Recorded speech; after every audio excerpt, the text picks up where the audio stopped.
사도행전 9장 1절에서 9절, 제가 1절 읽고 여러분 2절 읽으시고 번갈아 읽다가 마지막은 같이 읽겠습니다.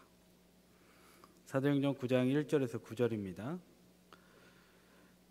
사울이 주의 제자들에 대하여 여전히 위협과 살기가 등등하여 대제사장에게 가서 회당에 가져갈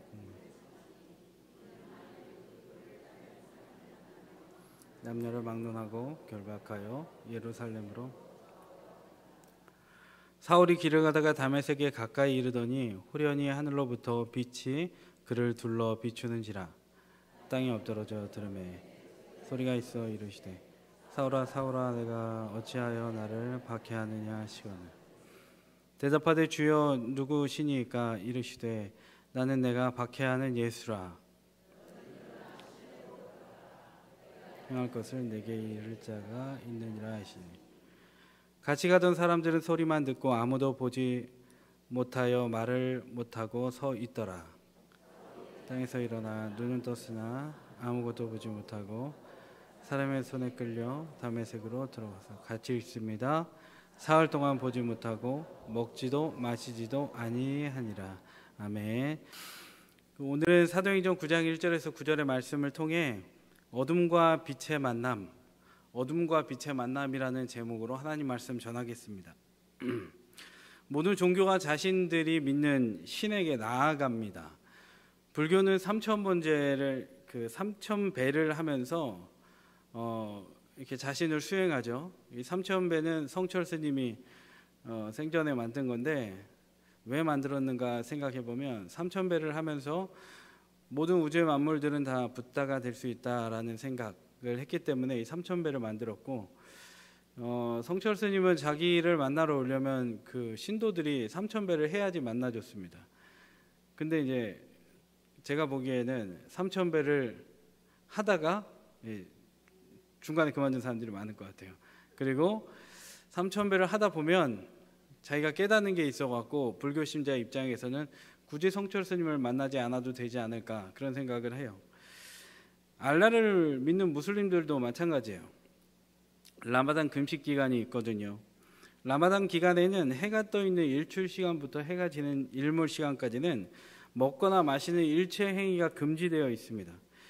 알라가 의무화한 5가지 기둥의 종교 의식이 있는데 그 중에 하나가 금식이어서 매우 중요하게 여겨서 라마단 기간에는 절대 음식을 먹지 않습니다. 해가 질 때까지는 먹지 않는 거예요. 근데 해가 지면 엄청 많이 먹는다고 합니다. 그러나 기독교는 그들과 방향이 다르죠. 인간 측면에서 신에게 나아가는 종교가 아닙니다. 기독교는 인간 측면에서 신에게 나아가는 종교가 아닙니다. 궁극적으로 무엇이냐면 존재론적 차이가 있어서 인간이 신에게로 나아갈 수가 없어요. 그러면 기독교는 뭐냐면 찾아오시는 종교인 것이죠. 누가 찾아오죠? 하나님이 우리에게 오셨습니다. 하나님이신 예수님이 이 땅 가운데 말씀이 육신이 되어 이 땅 가운데 거하셨다는 거죠. 빌립보서 2장 6절에서 8절은 이렇게 이야기합니다. 그는 근본 하나님의 본체시나 하나님과 동등됨을 취할 것으로 여기지 아니하시고 오히려 자기를 비워 종의 형체를 가져 사람들과 같이 되었고 사람의 모양으로 나타나셨음에 자기를 낮추시고 죽기까지 복종하셨으니 곧 십자가에 죽으심이라.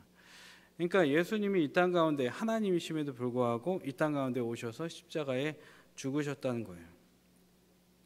하나님이신 예수님이 십자가라는 가장 무력한 모습으로 이 땅에 찾아오셔서 죄사함을 믿는 것이 우리를 구원하셨다, 죄사함을 주셨다라는 것을 믿는 것이 우리 기독교라는 것이에요. 그러니까 거기에 인간은 아무 공로도 없고 아무 기여도 할 수 없고 구원에 아무것도 보탤 수 없는 존재다. 이것을 인정하는 것이 기독교라는 거예요. 왜냐하면 우리는 죄인이니까 아무런 기여도 할 수 없다는 것입니다. 주님이 우리를 찾아오실 때만이 우리에겐 가능성이 있다라는 거예요. 오늘의 키워드는 이거예요. 찾아오시는 하나님, 이것입니다. 오늘 본문을 보면 주님은 바울에게도 찾아오셨습니다. 오늘 본문에서 바울에게 본문을 보면서 예수님이 바울에게 어떻게 찾아오시는지를 한번 살펴보고요. 그러면서 어떤 일이 있었는지를 우리가 공부해 보면서 우리에게 주시는 메시지는 무엇인가를 살펴보도록 하겠습니다. 여러분 1절을 같이 읽겠습니다. 1절입니다. 시작. 사울이 주의 제자들에 대하여 여전히 위협과 살기가 등등하여. 1절에서 말하는 사울은 우리에게 익숙한 사울 왕이 아니라 바울이 바울 되기 전에 그 사울인 것이죠. 이어서 1절에서는 주의 제자들이라고 말합니다. 주의 제자들은 누구냐면 그리스도를 따르던 자들이에요. 그러니까 사울이 주의 제자들에 대하여라고 했는데 사울이 주의 제자들에 대해서 어떤 태도를 가졌는지 그 뒤에 나옵니다. 여전히 위협과 살기가 등등하여라고 나와 있어요. 사울은 제자들에 대해 어떤 입장을 가지고 있었냐면 예수님을 따르던 자들에게 어떤 입장을 가졌냐면 여전히 위협과 살기가 등등했다라는 거예요. 여전이라는 단어가 힌트하는 건 뭐냐면 지속적으로 제자들을 예수 믿는 자들을 핍박했다는 거예요. 여러분 그렇다면 한번 생각해 볼 건 뭐냐면 바울은 왜 예수의 제자들 그들을 핍박했을까요? 왜 그들한테 살기 등등하게 대했을까요? 그것은 바울은 율법에 능통했기 때문입니다. 신명기에 기록된 율법을 사울은 아주 잘 알고 있었어요. 신명기 21장 23절에 그런 말씀이 있어요. 신명기 21장 23절을 한번 띄워주시면 같이 읽겠습니다. 시작. 그 시체를 나무 위에 밤새도록 두지 말고 그날에 장사하여 내 하나님 여호와께서 내게 기업으로 주시는 나무에 달린 자를 하나님께 저주를 받았음이니라. 그러니까 율법으로 보면 예수는 뭐예요? 신성 모독죄를 저질렀어요. 그리고 저주받은 이단자였습니다. 근데 예수님이 나무에 달려서 죽으셨잖아요. 저주받은 자잖아요. 그런데 사람들이 예수를 메시아로 떠받들었던 것입니다. 당시에. 게다가 여러분 바울 시대에 예수님 시대에는 바울하고 예수님하고 한 학자들은 서너 살 차이밖에 안 난다 그래요. 그랬는데 예수님하고 바울은 만난 적이 없어요. 그런데 바울이 이야기를 들었을 때 그리고 눈으로 본 것은 그 나무에 달려서 저주받은 자를 따르는 사람이 너무 많았다는 거예요. 여러분 우리가 아는 거를 한번 셈해 보겠습니다.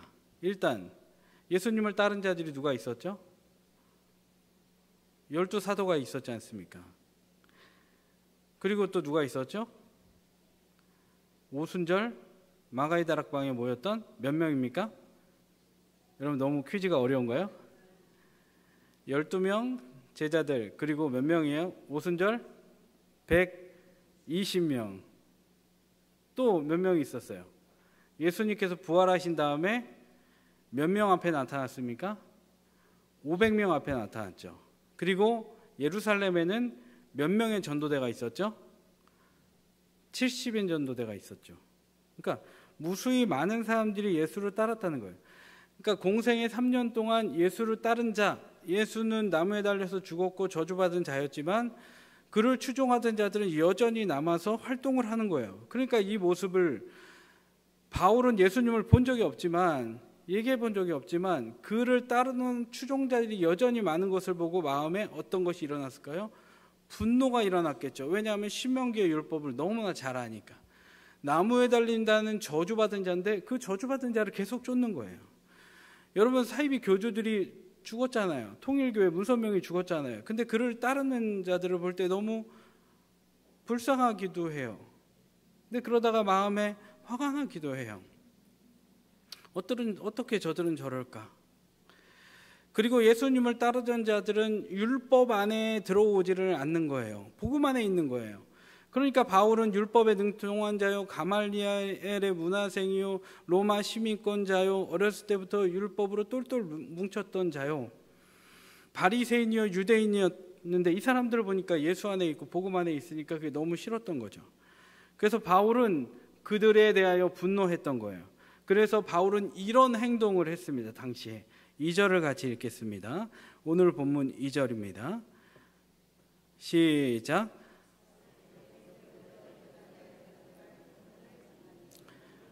이는 만일 그 도를 따르는 사람이 남녀를 막론하고 결박하여 어떻게 했다는 거예요? 그 예수님을 믿고 따르는 그 도를 따르는 신자들을 색출해서 예루살렘으로 압송하고 무자비한 처벌을 그래서 받게 한 거예요. 저주받은 자를 왜 따라?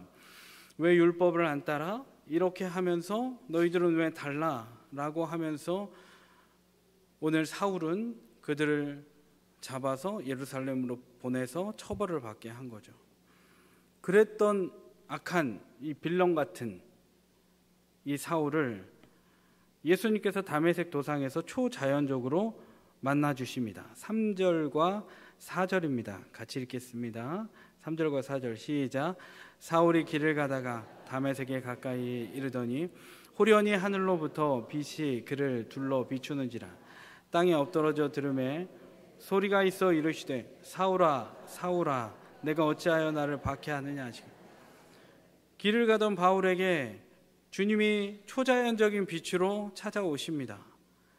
왜 주님은 오늘 여기서 빛으로 찾아오셨을까요? 한번 생각해 봤으면 좋겠어요. 바울은 앞을 잘 보는 시력이 좋은 사람이었음에도 왜 빛으로 주님은 찾아오셨을까요? 그 해답이 거기 있어요. 요한복음 12장 39절에서 40절에는 이런 말씀이 있습니다. 같이 읽겠습니다. 시작. 그들이 능히 믿지 못한 것은 이 때문이니 곧 이사야가 다시 일렀으되 그들의 눈을 멀게 하시고 그들의 마음을 완고하게 하셨으니 이는 그들로 하여금 눈으로 보고 마음으로 깨닫고 돌이켜 내게 고침을 받지 못하게 하려 함이라 하였음이더라. 아멘. 여러분, 예수님을 구원자로 몰라보면 눈먼 자들이라고 이야기하는 거예요. 예수님이 오늘 바울에게 찾아오실 때 빛으로 오신 이유는 바울이 눈먼 자이기 때문에 예수님은 빛으로 찾아오신 줄로 믿습니다.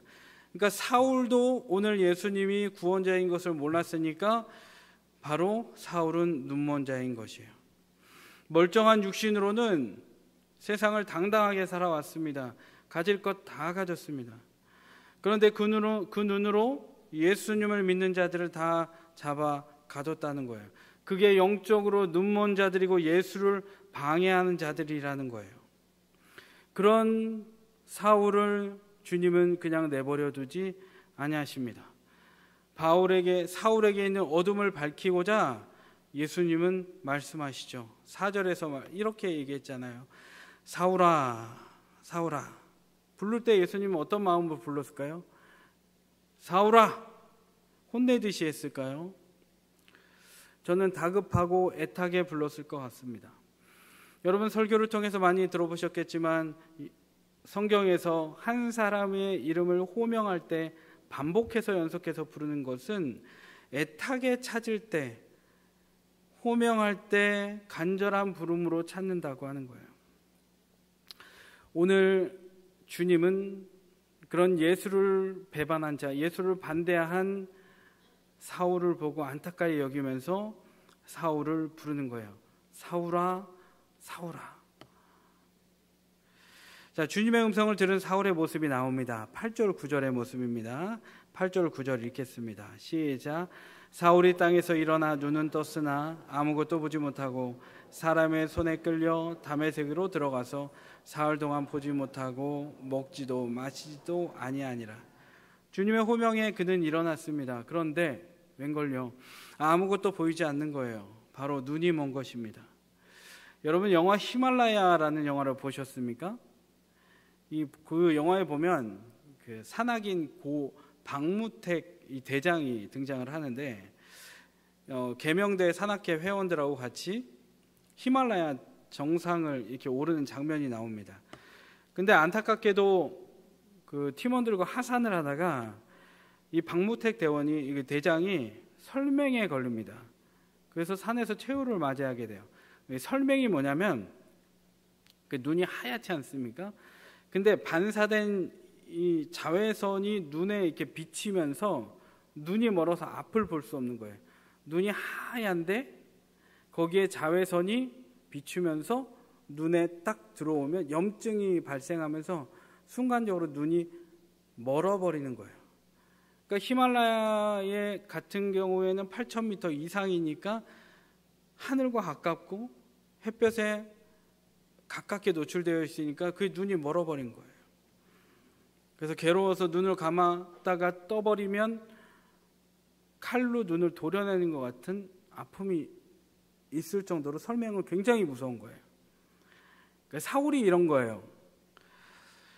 다메섹 도상에서 하늘로부터 내린 주님의 강렬한 빛을 봐버린 거예요. 근데 세상의 자연적인 빛이 아니라 진짜 빛이신 예수님이 임재하시니까 그는 눈이 멀어버린 것입니다. 사흘 동안 볼 수 없었던 것이고요. 먹지도 마시지도 못했습니다. 먹지도 마시지도 않았을 수도 있습니다. 아무것도 하기 싫고 절망스러운 상황 가운데 사울은 놓였을 수 있습니다. 사람들의 손에 의해서 끌려가서 데려가져서 고립된 외로운 상황에 놓인 소경이 된 사울의 오늘 실존이라는 거예요. 여러분, 여기서 우리는 우리의 모습을 봐야 합니다. 인간이 그렇습니다. 바로 소경된 고립된 상태로 살아간다는 거예요. 예수 그리스도의 보혈로만 구원을 얻는 게 우리입니다.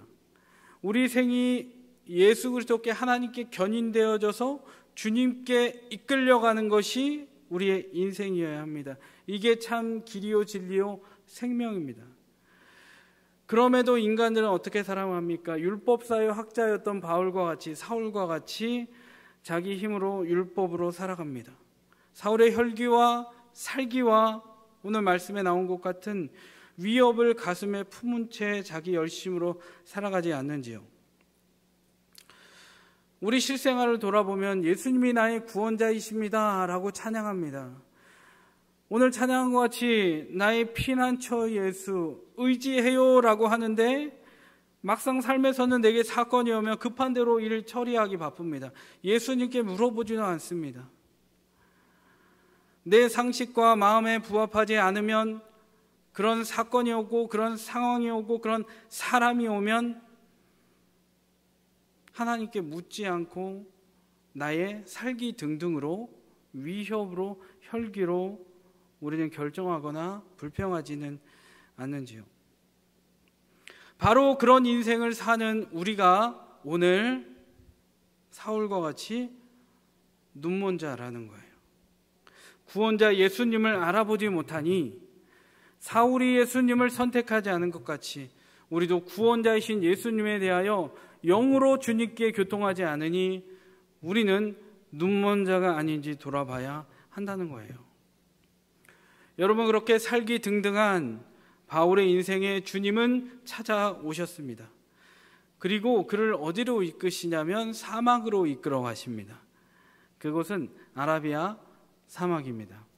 사울이 주님의 음성을 듣고 눈이 멀고 그리고 거기서 끝난 것이 아니라 주님은 이제는 그를 잠깐 사역하게 놔뒀다가 이제는 눈을 뜨게 하고 어디로 데려가시냐면 아라비아 사막으로 데려가셨다는 거예요.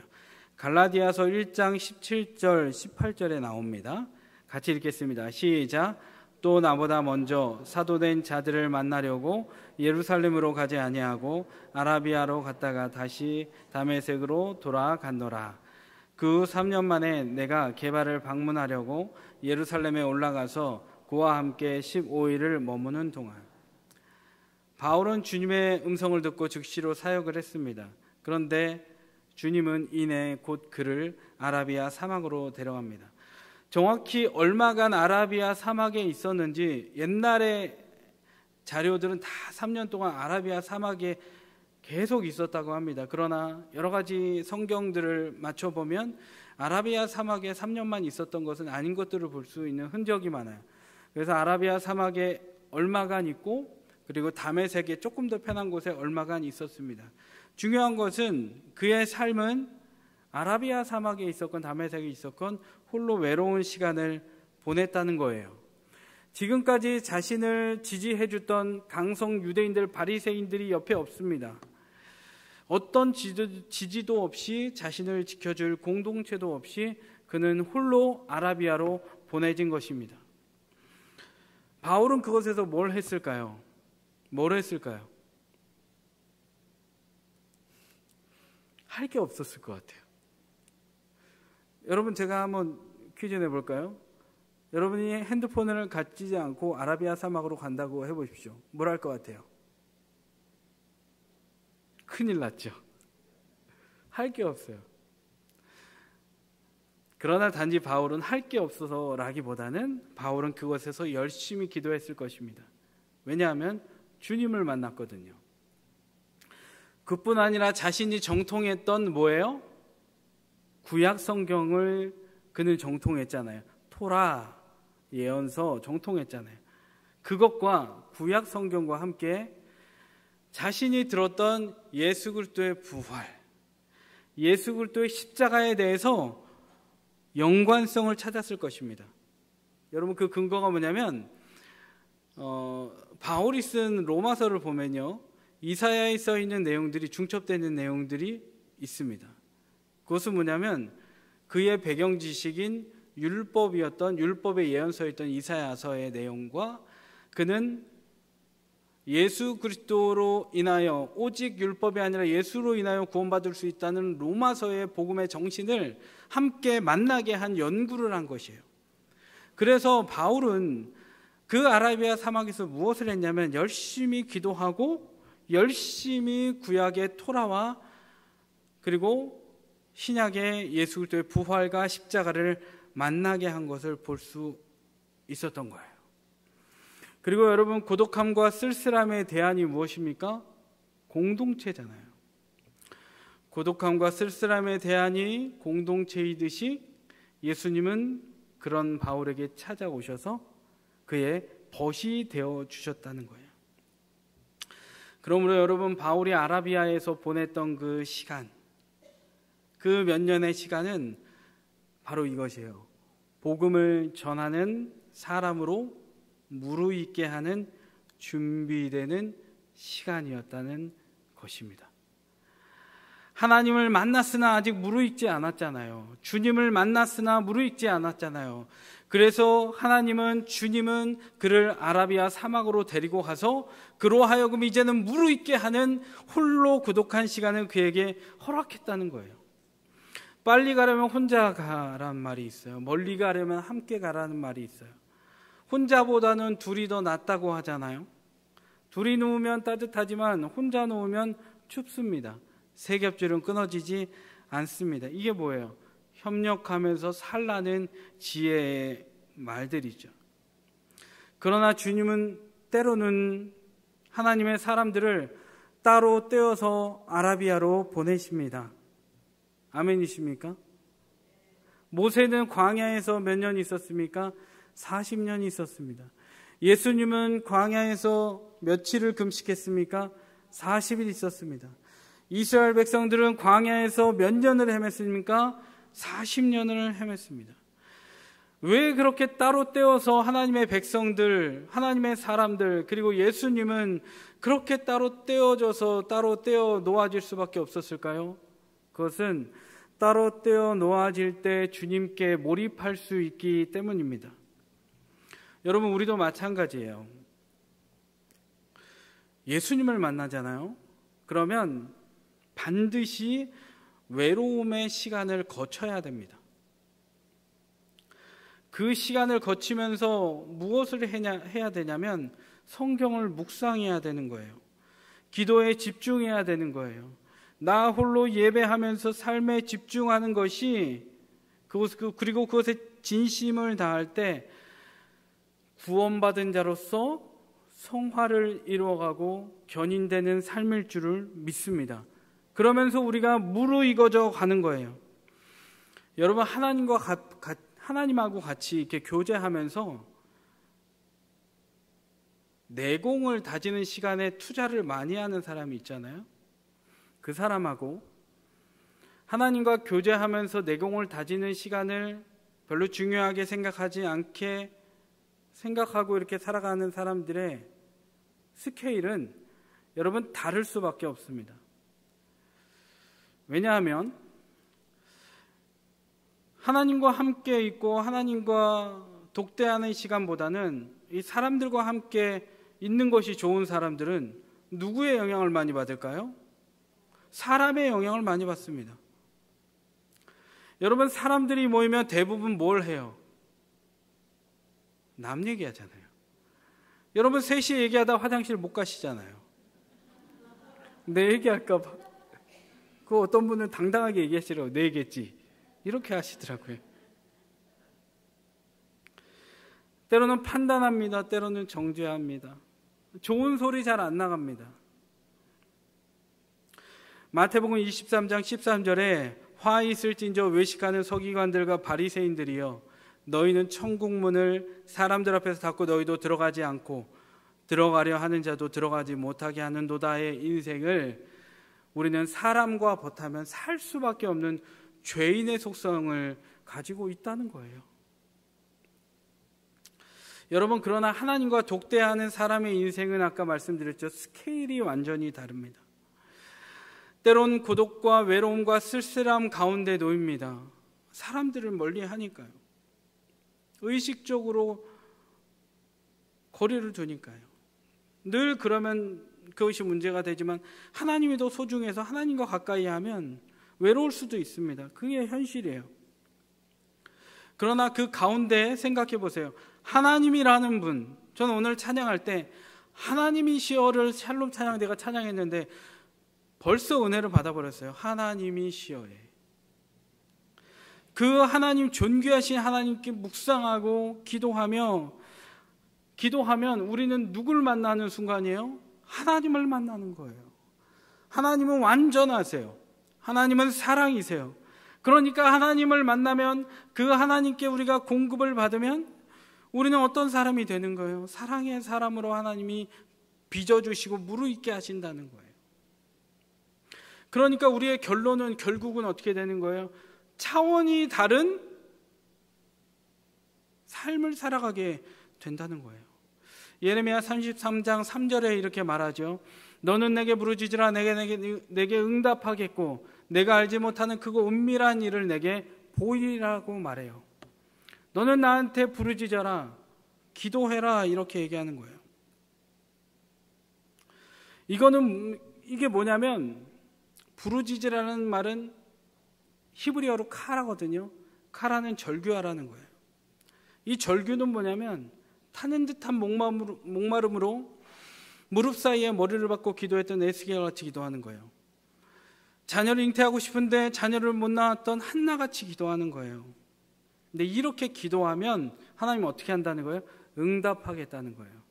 내가 내게 응답하겠고 크고 은밀한 일을 내게 알려주겠다. 이 차원이 아니라 성경 워딩에서 뭐라 그래요? 내게 뭐라 그래요? 내게 보이리라. 네 눈에 보이게 해주겠다는 거예요. 네가 나한테 부르짖으면 그냥 감잡겠다는 것이 아니라 내가 너한테 보여줄게. 네 눈으로 볼 거야. 이건 분명한 거야. 하나님과 교제하면 그런 역사를 체험하게 될 줄로 믿습니다. 이게 하나님과 교통하는 사람들이 받는 은혜인 거예요. 여러분, 유대인들은 토라인 모세오경을 어렸을 때부터 암송합니다. 그리고 1년에 한 번은 반드시 낭독을 해요. 전체를 낭독을 해요. 그리고 예언서를 읽습니다. 예언서 중에는 이사야도 있죠. 그런데 유태인들은요, 예수님을 믿지 않는 유태인들은요, 이사야서 53장을 읽지 않습니다. 왜 이사야서 53장을 읽지 않는지 아십니까? 이사야 53장은 유명하잖아요. 예수님이 메시아가 되신다는 내용이에요. 그리고 그 증거를 나타내고 선언하는 장이에요. 근데 유태인들은 예수님을 하나님의 아들이자 메시아로 인정하지 않고 한 명의 선지자로밖에 인정하지 않으니까 유태인들은 이사야 53장을 낭독하지 않습니다. 그렇게 토라를 성경 낭독을 사랑하는 자들이요. 그런데 유태인이요 바리새인이었던 바울은 달랐어요. 사울은 다메섹에서 주님을 만나기 전에는 그도 똑같이 이사야 53장을 읽지 않던 율법사였습니다. 단지 아카데미커였던 거예요. 공부하던 사람이었어요. 그러나 예수님을 다메섹 도상에서 만났습니다. 광명의 빛으로 온 예수님을 만났습니다. 그 후에 그의 고백들이 완전히 달라졌습니다. 그의 혈기, 그의 살기로 살아가던 자가 이런 고백을 했어요. 고린도후서 12장 10절에 그러므로 내가 그리스도를 위하여 약한 것들과 능욕과 궁핍과 박해와 곤고를 기뻐하노니 이는 내가 약한 그때 강함이라. 아멘이십니까? 고전 15장 31절에 형제들아 내가 그리스도 예수 우리 주 안에서 가진 바 너희에 대한 나의 자랑을 두고 단언하노니 나는 날마다 죽노라. 갈라디아서 2장 20절에 내가 그리스도와 함께 십자가에 못 박혔나니 그런즉 이제는 내가 사는 것이 아니요 오직 내 안에 그리스도께서 사는 것이라. 이제 내가 육체 가운데 사는 것을 나를 사랑하사 나를 위하여 자기 자신을 버리신 하나님의 아들을 믿는 믿음 안에서 사는 것이라 라고 자기 죽음에 대한 고백을 계속한 거예요. 그의 가치관이 완전히 전부 바뀌었다는 거죠. 예수 그리스도의 광명한 빛을 다메섹에서 만나니 살기 등등한 자가 자기 죽음의 인생으로 180도 바뀐 거예요. 말씀을 맺겠습니다. 사울은 혈기, 위협, 살기가 등등한 인생이었어요. 나도 천국 못 가고 남도 가지 못하게 하는 인생이었죠. 우리도 마찬가지예요. 혈기, 살기 등등으로 살아가지는 않습니까? 그러나 주님이 오늘 이 밤에 또 우리의 인생에 한 줄기 광명한 빛으로 오셔서 저와 여러분을 호명해 주시는 은혜가 있기를 바랍니다. 여러분의 가족이, 자녀가 혈기와 살기 등등으로 오늘도 하나님을 떠난 채 때로는 가족에게 위협이 되는 존재로 살아가는 안타까움이 있지 않습니까? 그러나 그도 주님이 호명해 주시기를 간절히 소망합니다.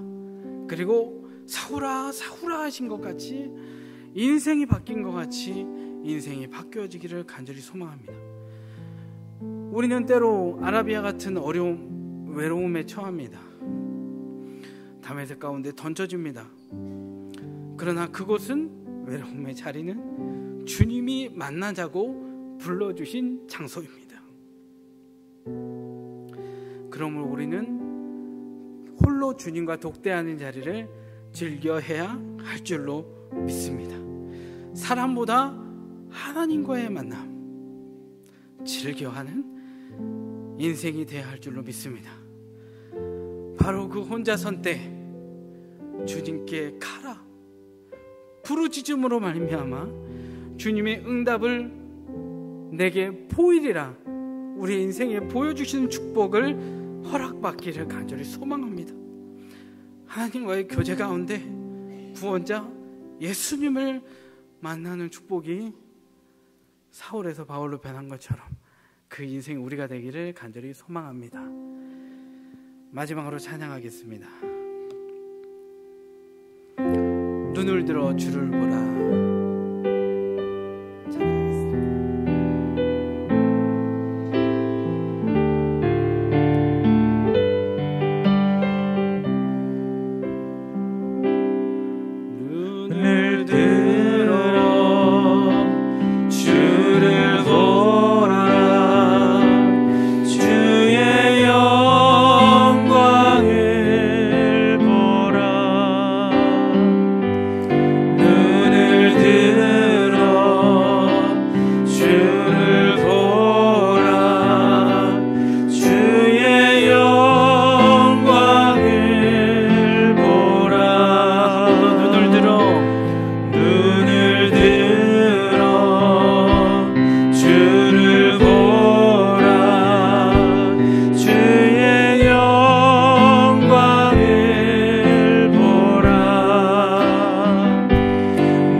주의 영광 나타나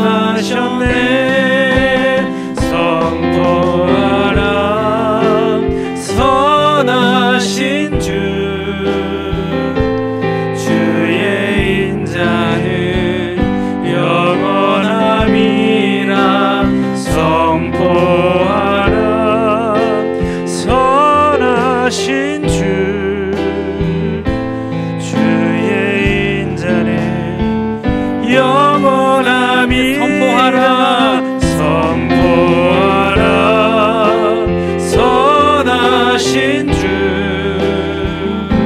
주의 인자는 영원함이라 선포하라 선하신 주의 인자는 영원함이라.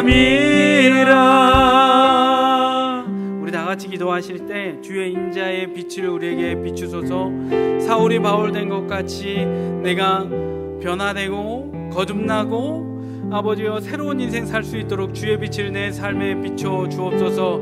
혈기 등등 아버지여 내 힘 등등으로 사는 것이 아니라 하나님만 의지해 살 수 있도록 해달라고, 또 우리 가정에 있는 혈기로 사는 사람, 살기로 사는 사람에게 찾아와 달라고, 하나님의 사람 되어 달라고, 되게 해달라고 우리 주의 이름을 한번 전심으로 부르고 기도합니다. 주여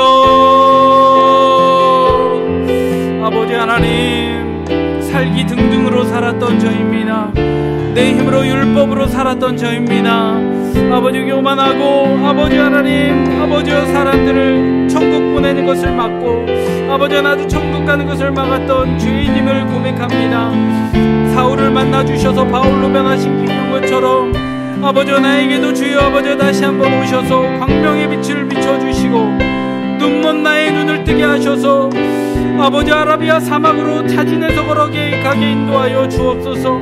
정신없이 바쁘게 사역하며 사는 인생 아니라 아버지 정신없이 살아가는 인생이 아니라 아버지 주님과 독대하고 외로움에 처하고 고독하며 사람보다 하나님 만나기를 즐겨하는 인생이 나의 인생이 되게 하셔서 내가 부르짖을 때 응답하시고 크고 은밀한 것들을 내게 보여주시는 응답과 축복을 체험하는 나와 우리의 인생이 되게 하여 주시옵소서. 그리하여서 하나님의 사람으로 무르익게 도와주시고 칭찬하는 하나님의 사람으로 아버지 제가 될 수 있도록 인도하여 주시옵소서.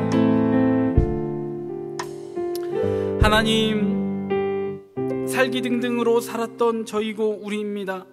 혈기 등등으로 아버지와 살았던 우리 죄 많은 인생입니다. 그러나 사울을 만나 바울로 바꿔주시고 작은 자로 살아가시고 나는 날마다 죽노라 그 고백을 바울에게 받아내신 것 같이 우리에게도 빛으로 임하여 주셔서 우리의 어두운 눈이 아버지여 밝아지게 도와주시고 구원자 예수님을 발견하여서 우리가 큰 자가 아니라 작은 자로 나는 날마다 죽고 내가 그리스도와 함께 십자가에 못 박혔어 아버지 나는 아버지 하나님의 사람으로 무르익어갈 수 있는 우리가 되게 하여 주옵소서. 사람과 만나는 것, 협력하여 선을 이루는 것 중요하지만 하나님보다 많이 만나지 않게 도와주시고 아버지 하나님 만나고 예배하고 말씀 듣고 기도 가운데 나가 부르짖을 때 응답하시는 내게 눈으로 보여주시는 하나님의 은혜와 은사를 경험할 수 있도록 인도하여 주시옵소서. 우리 교회 그런 교회 되기를 원합니다. 우리 사랑하는 담임 목사님부터 모든 성도 아이들까지 그런 은혜를 날마다 빛을 경험하는 교회 되게 하여 주옵소서. 주의 예물이 쓰여지는 곳에 하나님의 영광만이 드러나게 될 줄 믿고 궁핍한 가운데도 드린 손길을 기억하여 주시옵소서. 감사드리며 예수님의 이름으로 기도드립니다. 아멘.